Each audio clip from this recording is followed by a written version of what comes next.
Welcome, here I've got XIAOMI Poco M4 Pro 5G and let me show you how to turn on and off camera leveler at this device. So let's start by tapping on camera button to open it, and for now we are on standard photo mode. From here let's go to right corner button so we can get access to more options about camera we can manage. Now we have to focus on show grid lines button because leveler is connected.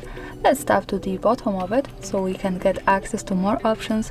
As you can see in the preview, automatically we turn it on the grid lines, and here in these settings we get access to straighten option. So just one tap to turn on leveler, another tap to turn it off, and when it's turned on it appears here with the grid.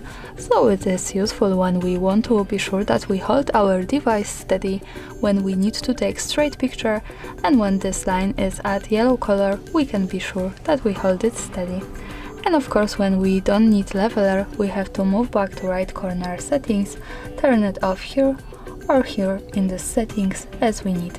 And that's all, thanks for watching, subscribe our channel and leave the thumbs up.